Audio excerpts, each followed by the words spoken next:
What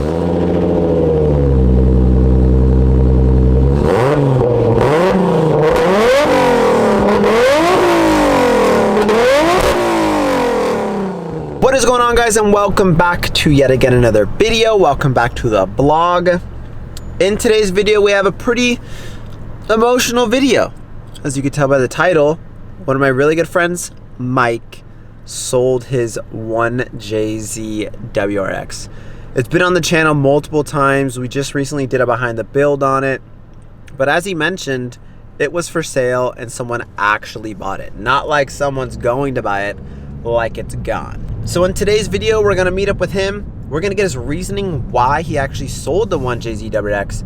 We're gonna see his new project, which I think you guys will love, and should be a pretty interesting video.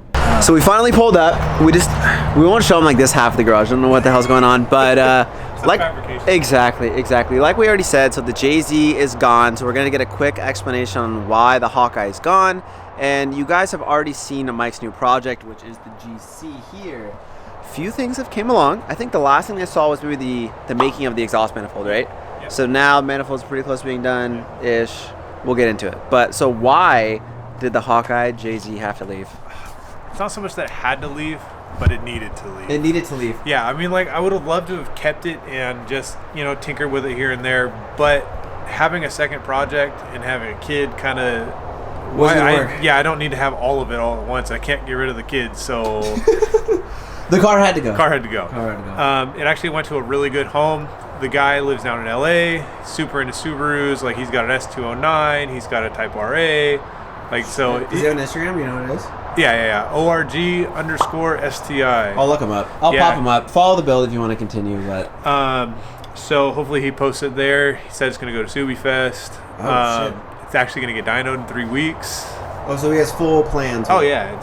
I already sent him the tune for it and everything. Legit? But it's going to be good. He's going to be able to do stuff with it that I just didn't have the energy or desire to do. So that being said, we're going to move on to the GC. Finally. Because I didn't want to give up all my projects. So getting rid of one makes a little more freedom for the one sitting right here. This block basically was just like a mock-up.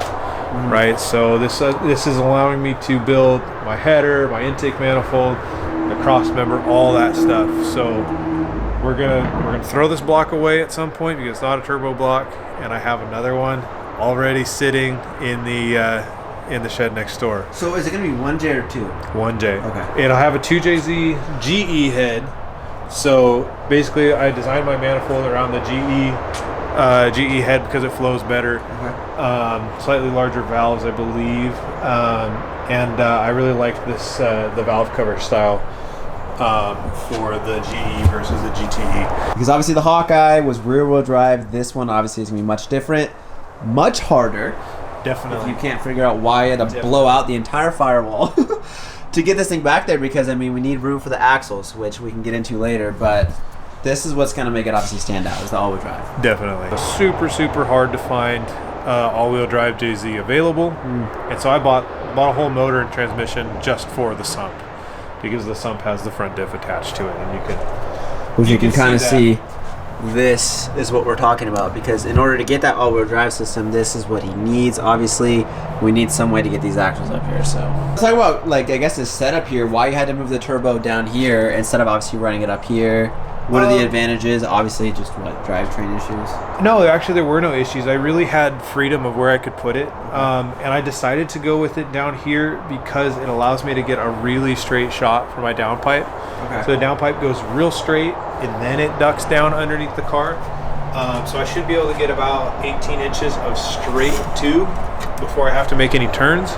And as far as spool goes, that makes a real big difference. The one thing I was thinking when you put the turbo down there, are you gonna run into any issues, like as far as plumbing goes, like for oil in out? Because that's the other thing I was thinking about.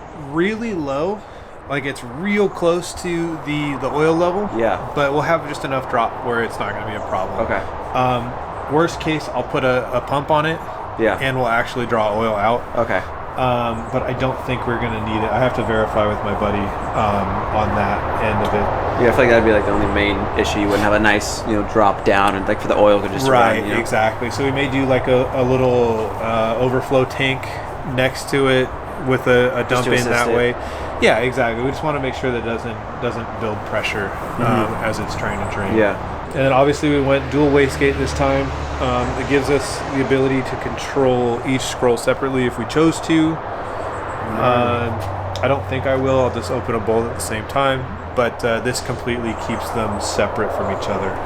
What would be the advantage of having that to open at separate times? I mean, spool wise, like to kind of change with the power band. Yep. So you can make sure that the first scroll stays making boost as long as possible. Yeah. And then open the second one. That's actually pretty sick when I think about it.